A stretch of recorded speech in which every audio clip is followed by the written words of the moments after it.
আমার প্রিয় ছাত্রছাত্রীরা, আশা করি তোমরা সবাই ভালো আছো। মার্চ মাসের মূল্যায়ন নিয়ে হাজির হয়েছি।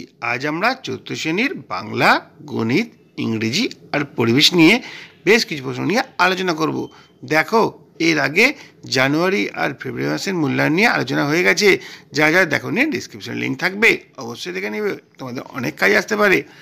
আর আজকে ভিডিওটা ভালো লাগলে লাইক, কমেন্ট, শেয়ার করবে। চ্যানেলে যদি নতুন এসে থাকো চ্যানেলটা সাবস্ক্রাইব করে পাশে থাকা বেল আইকনটা বাজিয়ে দেবে, যাতে আমার তৈরি পরবর্তী ভিডিওগুলো সবার আগে তোমার কাছে পৌঁছায়। চলো আজকের প্রশ্নগুলো দেখে নিই। দেখো, আজ আমরা দেখছি চতুর্থ শ্রেণীর বাংলা, মার্চ মাসের মূল্যায়ন 2024 সাল, পূর্ণমান 10, সময় 20 মিনিট। 20 মিনিটের একটা পরীক্ষা, 10 নম্বর এর জন্য করা হয়েছে। দেখো প্রশ্নগুলো কেমন আছে। নিচের প্রশ্নগুলির সঠিক উত্তর দাও। নরহরি দাস গল্পে নরহরি দাসের পরিচয় দাও। তত্ত্বচান তার বন্ধুকে কেন গাছে ওঠার আমন্ত্রণ জানিয়েছিল। তারপরে এলোমেলো শব্দগুলোকে সাজিয়ে লেখো। আমি ছাত্র বিশ্বজোড়া, সবার পাঠশালা মোর, কিছুতেই আর গেল রাগ সেনা। তারপরে বাক্য রচনা, পাষাণ বুদ্ধিমান, সমার্থক শব্দ, গাছপথ। আর নিচের প্রশ্নগুলোর উত্তর দাও। এখানে ব্যাকরণ থেকে বেশ কিছু কোশ্চেন দেওয়া হয়েছে, দেখে নাও। স্বরধ্বনি কাকে বলে, উদাহরণ দাও। আর স্পর্শধ্বনি বলতে কি বোঝো। এরপর চলে আসবো আমরা গণিতে। দেখো গণিতে কি রয়েছে। গণিতে রয়েছে নিচের প্রশ্নের উত্তর দাও। 4টে কোশ্চেন, 1 নম্বর করে।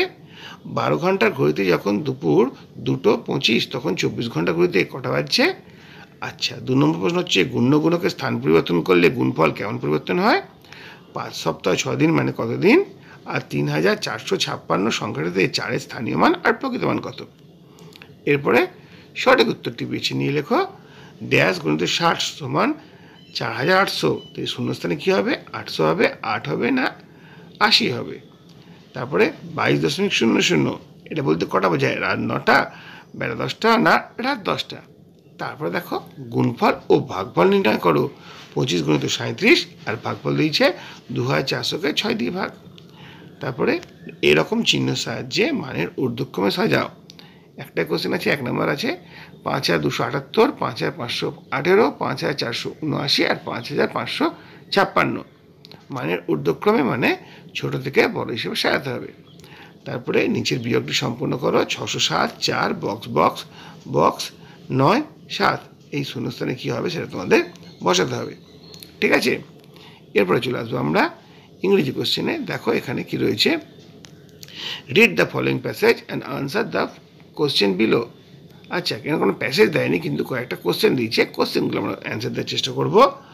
What did the sky do to avoid the dust? Why did the woman keep on sweeping? Who is Lipi's classmate? Why Lipi is very happy? তারপরে write the English meaning of the following words. Excited, elated. Write first 2 lines of rhyme. Oh dear, what can the matter be? Next question, what is pronoun? Give example. And select the odd one out. Tiger, bear, fox, vulture, wolf, parrot, hen, parrot, pigeon, squirrel. Next question আসছে আমাদের পরিবেশ থেকে।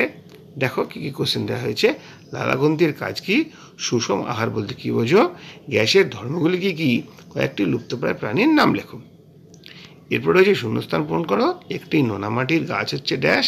Red panda দেখা যায় dash জেলায়। ধানের খোসাকে আমরা ড্যাশ বলি। আর গুজরাটে গির অরণ্যের ড্যাশ প্রাণী দেখতে পাওয়া যায়। তারপরে কোশ্চেন রয়েছে দেখাতে কি? একটি পাখি আর প্রজাপতির মধ্যে একটি করে মিল আর একটি করে অমিল লেখো। আর মানবদের হজমতন্ত্রের একটা ছবি আঁকতে বলা হয়েছে। দেখো এইভাবেই কিন্তু আমরা কোশ্চেনগুলো দেখে দিলাম, তোমরা অভ্যাস করবে। চতুর্থ শ্রেণীর বাংলা, গণিত, ইংরেজি আর পরিবেশ 4টে বিষয় নিয়ে 10 নম্বরের প্রশ্ন তোমাদের সামনে হাজির করলাম। আশা করি তোমাদের অনেক কাজ লাগবে। আজকে ভিডিওটা এখানেই শেষ করছি। যদি ভালো লাগে লাইক, কমেন্ট, শেয়ার করবে। চ্যানেলে যদি নতুন থাকো চ্যানেলটা সাবস্ক্রাইব করে পাশে থাকা বেল আইকনটা বাজিয়ে দেবে, যাতে আমার তৈরি পরবর্তী ভিডিওগুলো সবার আগে তোমার কাছে পৌঁছায়। তোমরা প্রত্যেকে ভালো থাকবে।